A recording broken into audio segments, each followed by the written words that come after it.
The opinions expressed on the radio program by the hosts, co hosts, guests, and call in listeners or chatters are solely the opinions and responsibility of the original source who expressed them.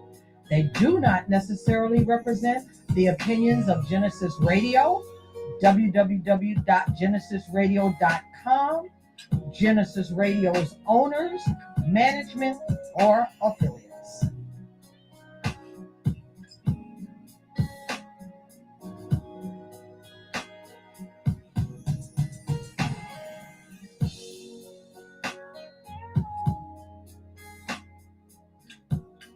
All right. It's Tuesday, politicking time. We know what time it is. We're here to discuss the events of the day and what's going on, what's happening around town. When we talk about our politicians and how they want to lay things on the table and they want to promise you things. Now, my name is Kendall Stevenson. My brother over here is I'm Ron Yates. we call him Dr. Gates. We also have a guest on us with us today. We're gonna go over some politics, some things that are going on around town. What's your name, young lady? Hi, I'm Chanel Canty. Hello, can you hear us? I can hear you. Hello, Chanel. I can hear you. Well, we may have lost Chanel. I hope that's not the case. She's, we can see. I can see her. I can see her. Are you muted? No, I'm not muted. Okay, no, she's not muted. I can see her. I can't hear you though. Can you hear me now? All right. I'm gonna step out and see. Let Terry know what's going on. Yeah. Can you hear me And now? our topic today, we're going to be talking about DEI, and we're also going to be talking about what's going on in the cabinet.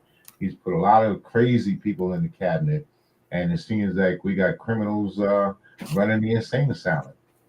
Okay, all right. I'm going to step right out. Let me grab Terry. Roll with it. Well, today is an interesting day in the world of politics.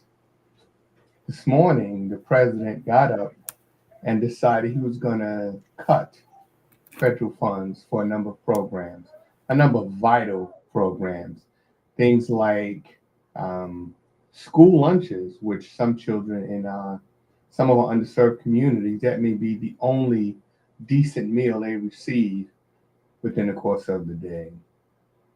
Then there was, I think, some programs related to healthcare, like I think Medicare may have been one of them, and a host of other programs. And a number of the people who are going to have these programs cut are people that supported President Trump. And now these people are in a position where they might not be able to see a doctor. I know he wanted to get rid of Obamacare simply because the name Obama was associated with it. He tried that, I think, 6 times in his first presidency, and it was unsuccessful. Well, now he's trying it again, but through another tactic. Well, it seems like he's doing a little bit more than trying. He's actually signed some executive orders to do so. Well, executive orders are just orders, right? I mean, they don't really carry any, I guess, legal weight like he did last week with trying, or the week before. No, actually, last week was only his second week in office. So he tried to take away a section of the Constitution, specifically the 14th Amendment. Let me just bring us in.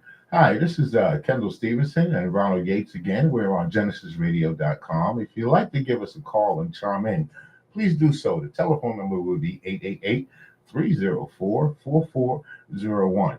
I believe we have Chanel back. Chanel? We lost on video. Oh, we lost her on video. Yeah. Okay. Maybe we can get her to come back in. All right. Well, like I said, you can give us a call at 888-304-4401 in case you'd like to chime in on a conversation.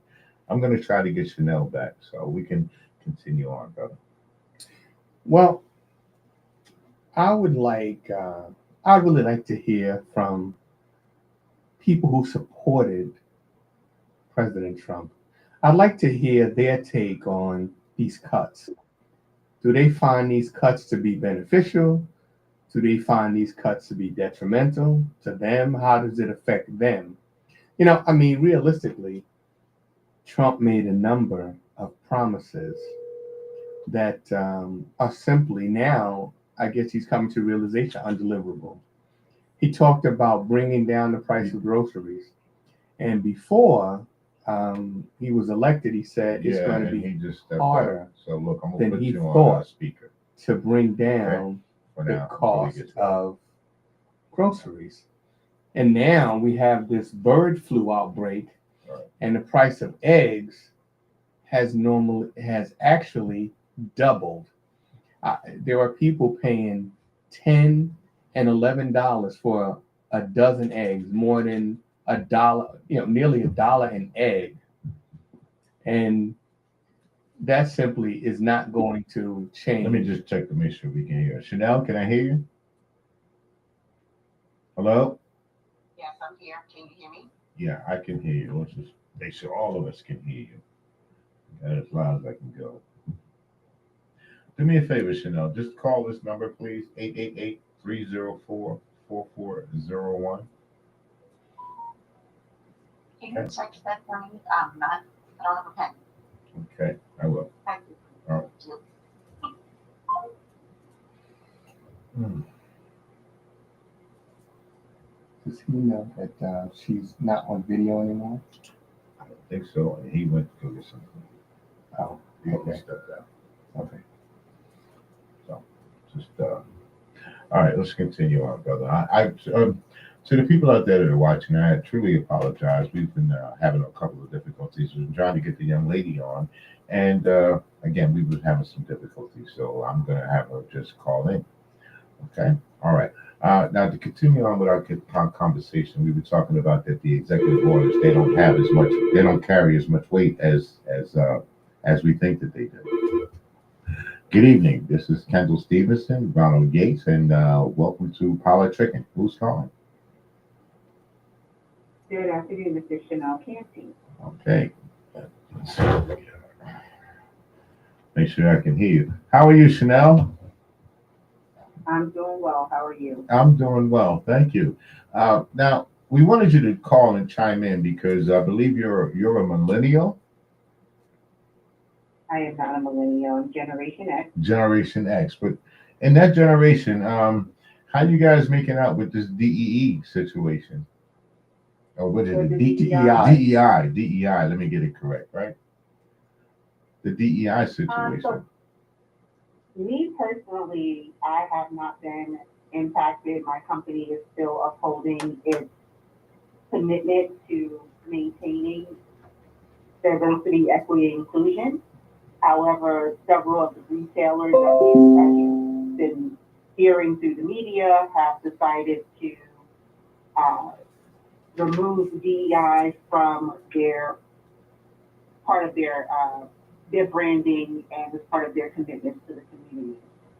So from what I've been seeing on social media and conversations with friends, a lot of us are starting to boycott and find other avenues and other businesses to spend our money. Several of the brands, I think Target was one that came out most recently saying that they are no longer going to be upholding their commitment to DEI, and they support several Black brands. So a lot of us are transitioning to buying direct from the vendor versus going to Target to purchase them. I've also seen people going to Target just to purchase those Black brands because they are in stores, and we don't want our community to be impacted because they're sitting on the shelf and people are no longer shopping there.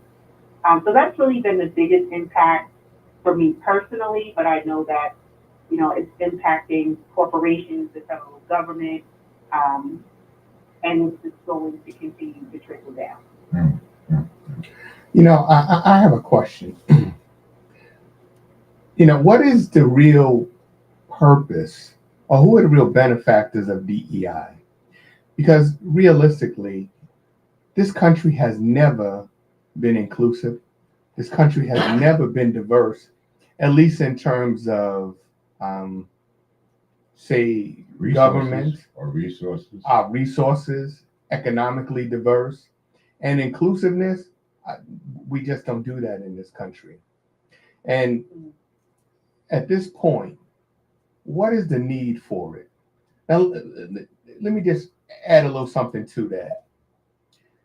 After the chattel slavery, um, after chattel slavery ended in this country, during Reconstruction, we went out and we built HBCUs.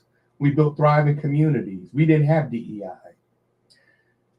We had somebody like Marcus Garvey come to America from Jamaica, and he built a mass movement. There was no DEI. We had the Black Panthers in the 60s, the Black Panthers self-defense, I should say, who, again, was addressing the need in the Black community to protect the citizens of the Black community from police brutality. There was no DEI program there either. So what is the point of DEI? Something that the government is going to control anyway. Well, during that time period, even like with Reconstruction, we did have acts that were put in for equal rights, and that these things were taken away, of course, by the Southerners at the time when they made a deal with the Northerners to remove the National Guard. And as far as the DEI, that was kind of just a branch off of the affirmative action. Now, I could never say for me, the affirmative action is not a bad thing because it does give those an equal footing. Now it doesn't give you an equal footing. Well, it gives you an opportunity to get your foot in the door. Well, that's not equal. Equal means the same. And we have never been treated the same as other people in this country. We have never been treated the same throughout the diaspora. But the point I'm making is that we did not rely on DEI programs, affirmative action programs. We took it upon ourselves and we built thriving communities. Now we're relying more heavily on the government to provide us with opportunities when we can create those opportunities for ourselves. Like you mentioned stores, Black owned products in stores. If the stores like Target and these other stores don't want our products, let's open our own stores. Because at any time, especially with somebody in power like Trump, who changes his mind like he changes his ties, anything can happen on any given day. Today we saw federal programs being shut down, things like school lunches being shut down. That affects us. Well, the school lunch program was started by who? Black Panthers. The Black Panthers. So we started this, and now the government has taken it over, and now the government has said, you know what? I don't care if your children don't eat. What are we going to do about it? And these DEI programs, these are federally funded programs, right? So if the government decides we don't want to fund these programs anymore, and they don't, then what do you do? Well, So, Ron, I think you make a lot of valid points.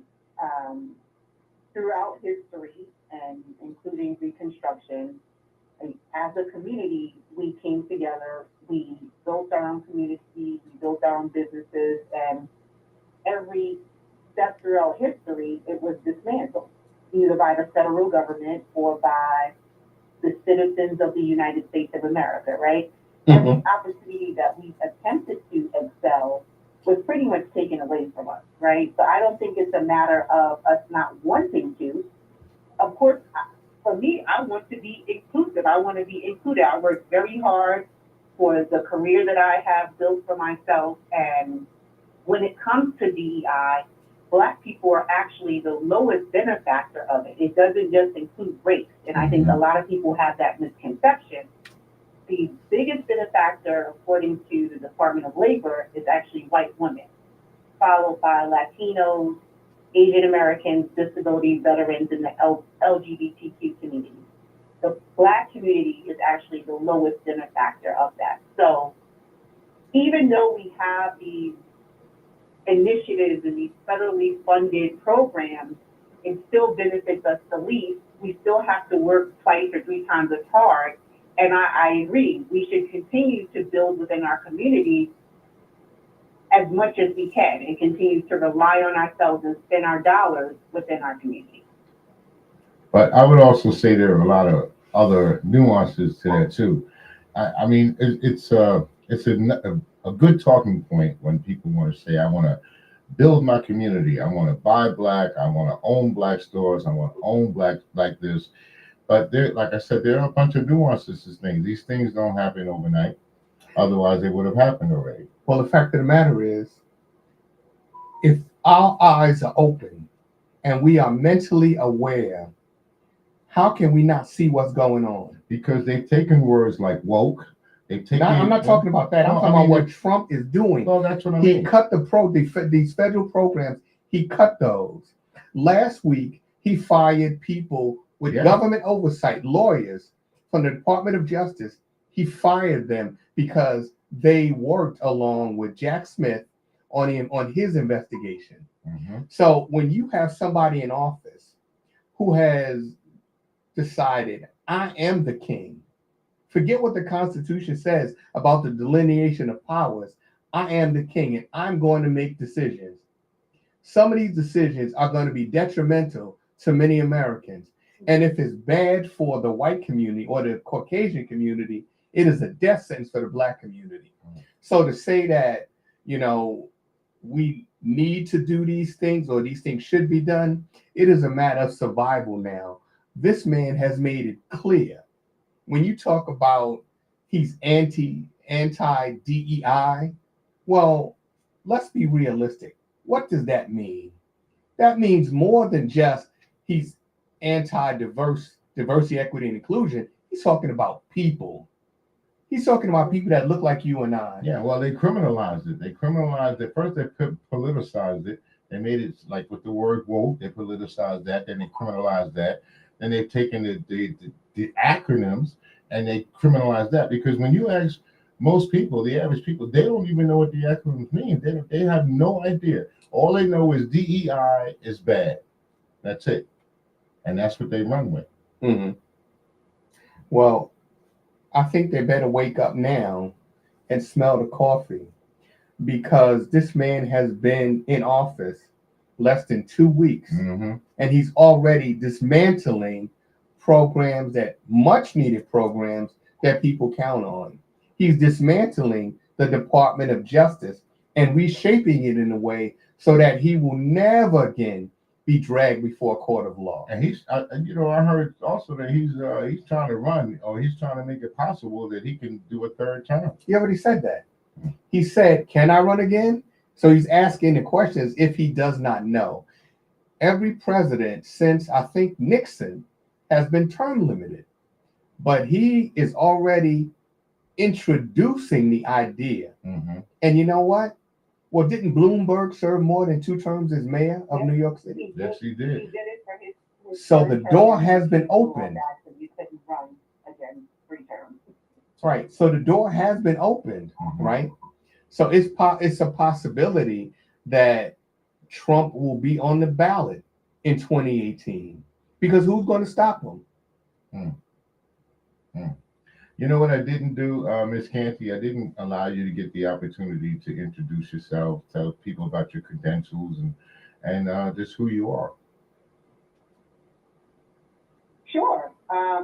Janelle Canty, I work in IT. I have about 2 decades in IT. I currently work in cybersecurity.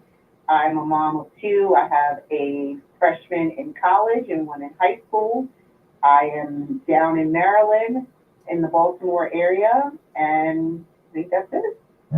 So did you pull yourself up by your bootstraps, as they would say? I did pull myself up by my bootstraps. I guess you could say that. I mean, in the terms of it all, right? I'm not someone that came from money or from a family that had some economic status. Went to public schools in New York City, grew up in New York City in the 80s and the 90s. I went to college in New York, worked full time as I was a college student, had children, when my children were small, went back and got my master's degree, and here I am 20 plus years later. I think education plays a big key and a big role as to what's going to happen to us next, because unfortunately a lot of us are poorly educated, and that means that gives other people the opportunity to manipulate us, and a lot of us, especially in this last election, was very much manipulated, and we can't allow that to happen. So this is one of the things that we do on this show, is we try to inform people to this way they're not blindsided or they don't receive disinformation. So, Brother Yates. Well, you just used a term that Dr. King talked about when he said pull up by your bootstraps. Dr. King, in one of his speeches, talked about how for the farmers in this country, the white farmers, how colleges were established for them so that they could learn to farm, that the government set up the Farm Bureau so that they would be funded so that they could buy the seed and necessary farm equipment in order to farm. He talked about how they had set up these technical colleges so that these farmers could go and get an education so they could run their businesses. But he said that there were Caucasian people who said, pull yourself up by your bootstraps. Well, what happens when you don't have boots or straps? Mm. And that's one of the things that Dr. King said. You talk about the subsidies that are given to people, but you never talk about the subsidies that you receive. And I've been watching these mass deportations where they're showing up at people's houses and essentially kicking open the doors without warrants, search warrants or arrest warrants. And they talk about people who are here illegally. Do you know they have removed some Native Americans? Mm-hmm. Native Americans. Americans, right? The people who were here when Columbus accidentally stumbled across this country, opening up the door for Europeans to come here. Did they have visas? No. Did they have passports? No. Were they invited? No, they were not. But now you're telling people who have been here, you have to get out. Trump rather said that he was going to start with those, or going to have those deported, who were criminals. Well, these people who worked at this seafood restaurant or warehouse in Newark, New Jersey, they were not criminals. The people who are raiding in the major cities like New York, Chicago, and parts of Texas, these folks aren't criminals. These folks are going to work every day, paying taxes. And I saw a little clip of Don Lemon the other day talking about, now that you're on this mass deportation kick, who's going to pick the produce? Who's going to bring it to the market? The oranges. How about Right. that? So when the price of orange goes up, say thank you, Trump. Well, everything's going up. Everything's going to go The up. bird flu has eggs, nearly $1 an egg, right? Mm-hmm. So now the people who would produce the produce, that plant it, that would harvest it, that would bring it to the market, who's going to do that now? I have my suspicions. But we'll just have to wait and see. Well, if it's not going to be them, they'll start looking at us. Well, you know something? I mean, who else would be next in line? Well, what Trump said, it would be black people. But I think, and it's just my own belief, what happens if they start taking prisoners from jail? I thought they were already doing that. They So are. they're already doing that. Oh, in a smaller scale. But what happens if they do this large scale now, so that, and it's cheaper than paying somebody from another country? I think a prisoner makes 11 cents an hour. Mm. So if you're going to pay 11 cents an hour for this guy to go out in the hot sun and pick, 10 bushels of blueberries or strawberries, how much money does that make for the corporations? What kind of profits would they be looking at if they only have to pay 11 cents an hour? I mean, $1, right? You could hire 9, right? 9 guys and have a penny left over. So for them, yeah, I could see that happening. I remember as a kid going, down south and seeing the chain gangs on the road. They would do things like dig ditches and um, clean the ditches and stuff like that. And well, we know throughout history that for black folks, you would be locked up for vagrancy. Let If me you were tell you, out on the street, I've you go to seen chain jail gangs here in Pennsylvania. in Pennsylvania. Well, yeah. I've seen them right here with the cops, shotgun guys cleaning the road. Yeah, but they're not chained together anymore. Well, not physically. Right. Back in the day, they had the ball and chain Chain. on their ankle. They were chained together. So you would go down, the sheriff would make a deal with some company and says, look, I need 30. So they would pay the sheriff, and the sheriff would make tons of money. And of course, the prisoners, well, they get their state allotment of 11 cents, which is probably less than. Is it not true that when you are arrested and you are incarcerated, you are now considered a slave, Yes, or you are enslaved? Well, according to the it's 13th written in- Amendment. What'd you say, young Go lady? ahead. I was just gonna say that it was written, I can't recall which amendment it was written into, but 13th are 13th Amendment. criminalized, that they could legally, I think quotation marks, put you back into slavery. Yeah, that was the So essentially 13th Amendment. Mm-hmm. And that's essentially why we have this influx in the prison population as well as the privatization of prisons, so that they can essentially use their labor. And the majority of It's people not in just- prisons they look like me. They look like you. And it's not just the working on the side of the road and picking fruit or cleaning up trash. They are also working for private companies. I think, I don't want to put this name out there because I don't want any type of defamation. There are some companies that have utilized prison labor to make their clothing. Mm. Not just that, a lot of these telemarketers are being called, these are prisoners who are telemarketers for some of these major corporations. And when you talk about these private prisons, years ago, if a guy went, from New York, if a guy went up north, Mhm.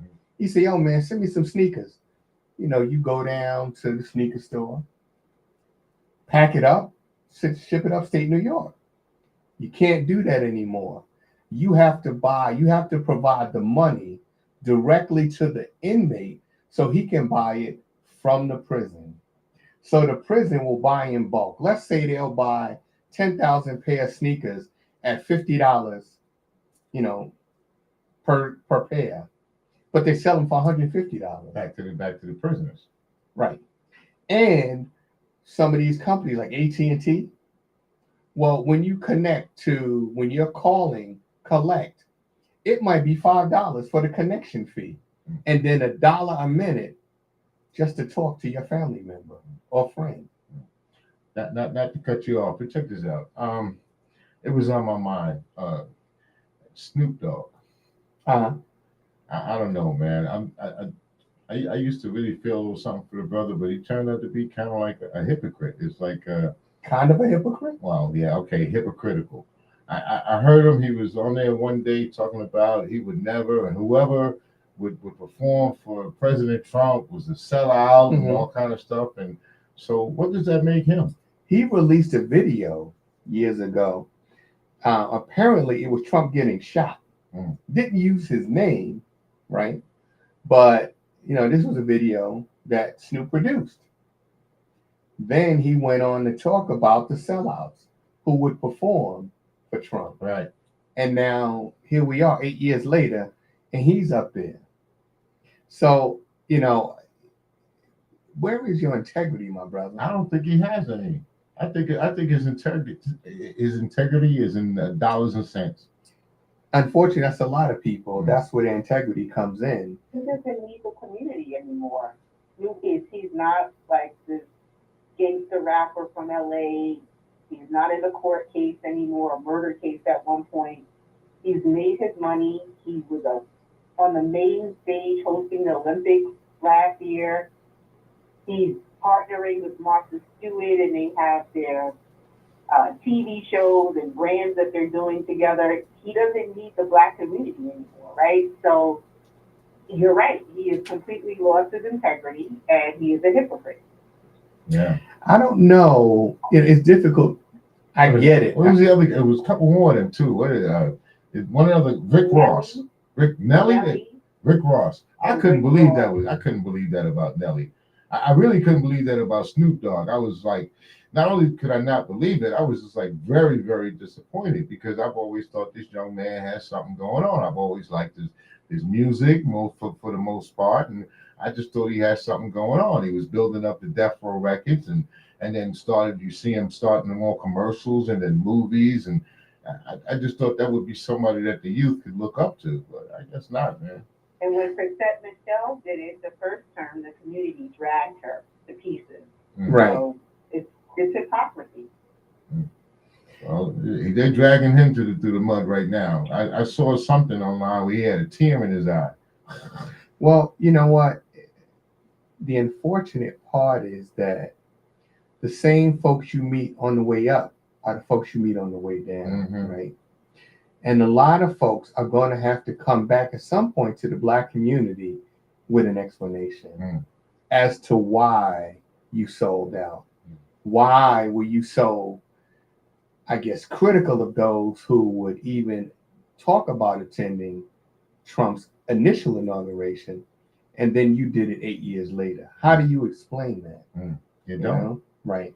You don't explain because, to say that he doesn't need the Black community anymore, well, he wants Black folks to buy his records. He wants Black folks to support Death Row. He wants to have some degree of credibility within the Black community. Now, how do you do that after this? Well, I say with the majority of Black folks, but there were quite a few that did vote for Trump, so he'll still have his little entourage of people that will follow him, regardless to what he does. But me personally, I'm done with the young man, and anybody that does anything like that, because I'm all for about our people and about building a better community. And I don't think that was about what he did. Was not about building a better community. He just caused more of a divide. Well, that was for his pocket and no other reason, right? As Chanel said, he was hosting the Olympics, right? Now, how do you go from the west side of LA, or as he's from, I think he's from Oceanside or something? No, Long Side. I think it's from Long Beach, Long right? Beach, yeah. Compton and Long Beach, that area.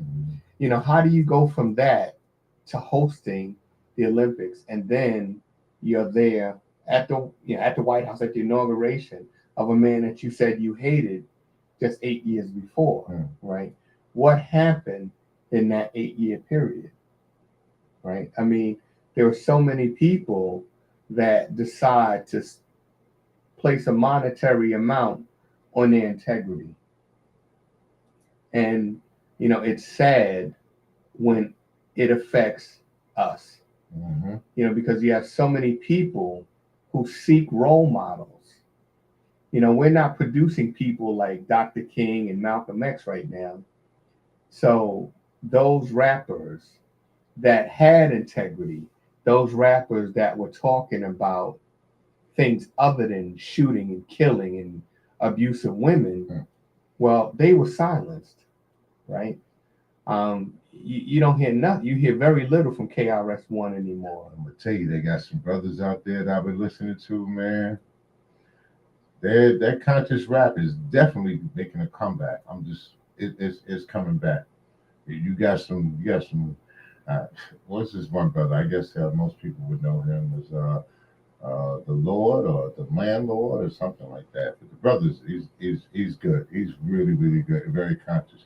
But to talk about people throughout our history, I like to chime in. I just pay a little homage to Muhammad Ali. So back in the day, we had this little thing called the Vietnam War, and it was a horrible war. It was terrible for America and for a lot of people in Vietnam, especially like in Laos and different places where they had these mass murders. Well, Muhammad Ali they wanted him to join the United States Army. Now, of course, he wouldn't have been on the front line or anything. He would have been a paper pusher, or they would have used him Maybe. for entertainment. Maybe. But he said no. Mhm. He said, I'm not going. The man went to jail for 3 years, lost his title, gave up everything. And one of the things I really appreciate for what he says, I'm not doing this just for that, but I'm doing this because how my people are going to view me in the future, and Mhm. how would they think of me. Mhm. So, I think a lot of us could take that from a lesson too. Is how is the next generation going to view this generation? Well, it was about integrity, Mhm. right? He said that I refuse to be inducted. He said, I am a Muslim.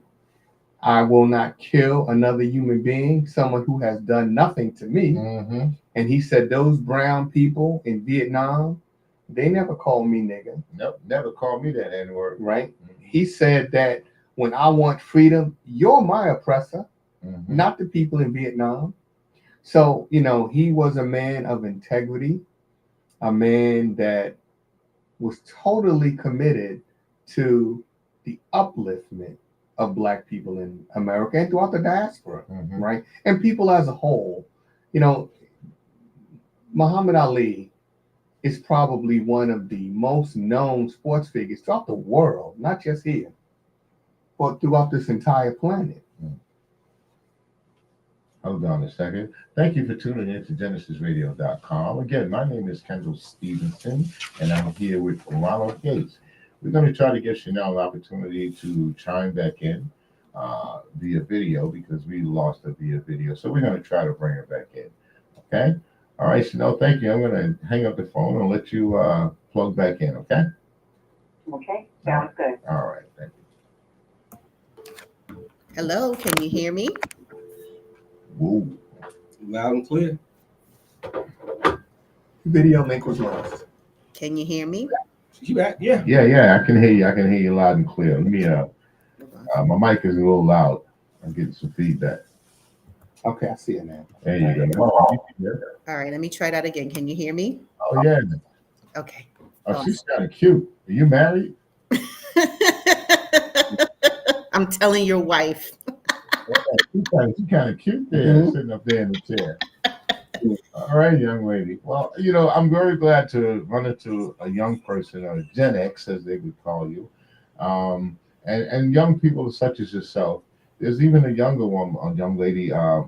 You guys may know her. Her name is Chantel Davis, and she's doing pretty well. Her and her husband. They own that restaurant out here, Willie Mae. Ah, yes, I know that. Well, they also own a few other businesses besides that. Now, I didn't know she was only 32 years old. Mm-hmm.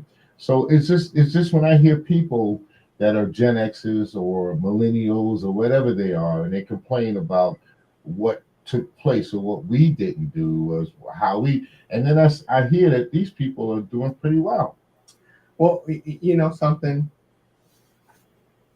realistically, since the affirmative action legislation was ratified and became law in this country, what it did was it opened up opportunities for a small percentage of us.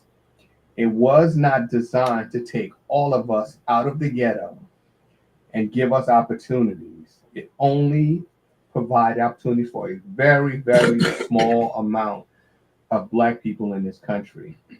As Chanel said, most of the opportunity went to Caucasian women, right, and others. Oh, that's what it was. We got for, the right? least out of that.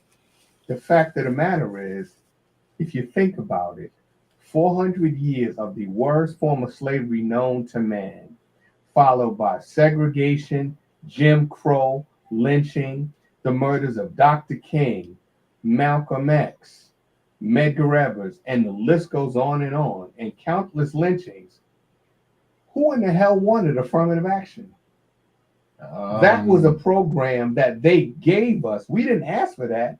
Why would we take a program that's only going to give a small amount of us opportunities? Hell no. I wanted the money that my ancestors earned. with their blood, sweat, and tears. That's called reparations, and that's a whole nother issue. That wasn't going to happen. But as far as affirmative action, it opened the door for quite a few people. And what I didn't like, this is what I didn't like. I wasn't one of those people who jumped on the bandwagon of affirmative action. But when I got my job, that was one of the questions that people would always ask me: how'd you get your job? Through affirmative action? As though affirmative action was something bad. Now, again, affirmative action was actually designed for white women. It was to help them and give them a leg up. But it also gave some of us a leg up. Now, I'd rather see some of us get up than none of us at all. So, I mean, look, I tell you, I'm one of them guys, developmental dyslexia. I couldn't read or write until I was 14 years old. Mhm. And I now I hold multiple degrees. And I did that because I went out there and I worked hard, I studied hard, and decided I wanted more in life than just to live in the projects. And I grew up in the projects and I grew up in the slums and all of that, just like the guy sitting next to me. Just like my I have people that I know that are still living in that same condition. I mean, we were buddies. We had all the same opportunities, but I took opportunities that they didn't. So I'm saying to say, if I really believe if you want something, you got to first want to go out and get it. You got to have the will, drive, and determination, and then you got to have education on top of that. But you know something? When we were enslaved, the master told us, from a Christian perspective, know the truth, and the truth shall make you free. Do you really think the master wanted us to be free? Of course not. Okay. So these ghettos, these slums that we lived in, who put us in them? Systemic oppression.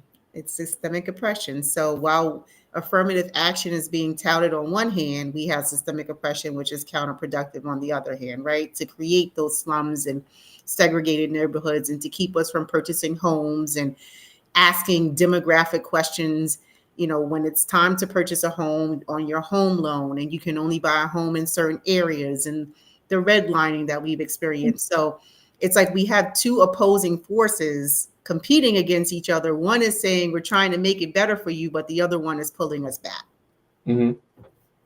And my father came up from South Carolina and he got a job driving for New York City Transit Authority, which was a major leap from what he was doing in South Carolina. He grew up in the Deep South during the heat of segregation, where your prospects were either working in somebody's field picking cotton, which he did, working in some kind of factory, which he did, or doing some kind of manual labor, right? Unless you were in a position where you can go to college. Unfortunately, his family was dirt poor. So in order to have food in the wintertime, you pick cotton before school, 100 pounds.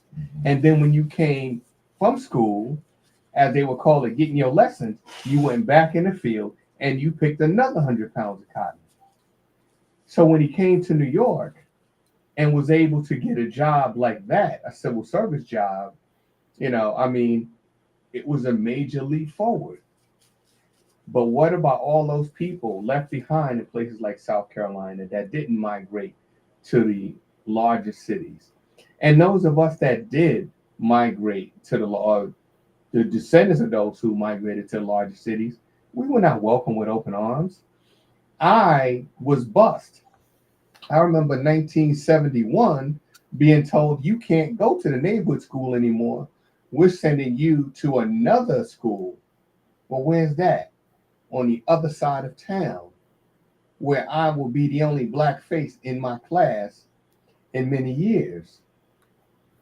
So if the idea was to provide a better educational experience, why not just provide this equal funding to the schools in the black community? Because you're asking for equal resources, and that didn't happen. That didn't happen even when we became integrated. I mean, the only thing that became integrated was that, well, we could go to a school here, or we could sit at a lunch person here, but resources were not integrated. And most of the funding is on property taxes, right? That's the biggest funders of communities. So when you value one community higher than the other based off of the demographic, the white communities are typically always going to have better schools, right? So that's the other part of the systemic oppression. Most of our problems in this country are created through systemic oppression. And I agree with you 100%, right? I told you Knowing she was that- cute. Didn't I tell you she was cute? Yeah. Knowing that, right, it's time for us to do what we did generations before. We were never completely or fully integrated into American society. You know, after slavery ended, you know, the government sat down and decided, what are we going to do with all these millions of people that are leaving the plantation? What are we going to do with them? We don't want them pouring into the major cities, because on the plantation, they did all the work. They're the skilled laborers. So what are we going to do? So the result was they started instituting labor unions that we couldn't join. So they were also afraid that, here we go again. So the migrants, one of the things they were afraid about the migrants is coming to take our job. Okay, that story has been told a long time ago. Reconstruction, during the Reconstruction era, when we started branching out, becoming mayors, becoming senators, and all types of stuff for about a good 12 years, that's exactly what they said about us, is that they're coming to take our jobs. And so it just seems if you're pro-Black, or if you're pro trying to do anything in this country, as far as if you have melanin in your skin, then you have to be anti-white. And that's not true. I'm not anti-white, but I am very much pro-Black. But it's a narrative that's created to maintain the status quo of superiority, right?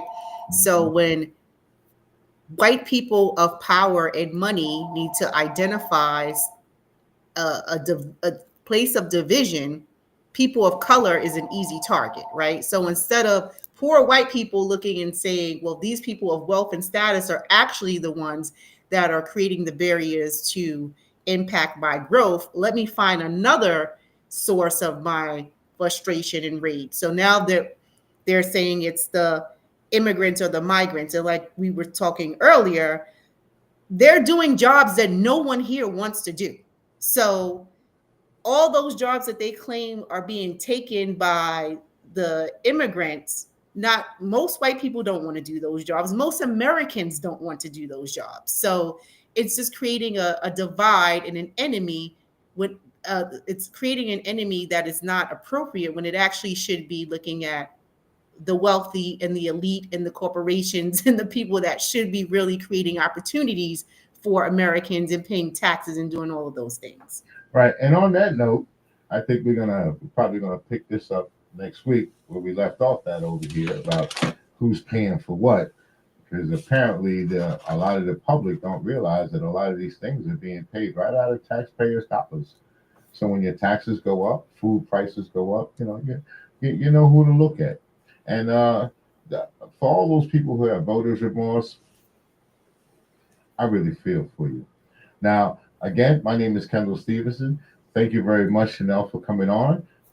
I call him Dr. Yates, and there's a reason why I call him Dr. Yates, because you can see he's a very intelligent young man. Well, thank you, brother. Right. So as my co-host would always say, you have to be yourself because everyone else is taken.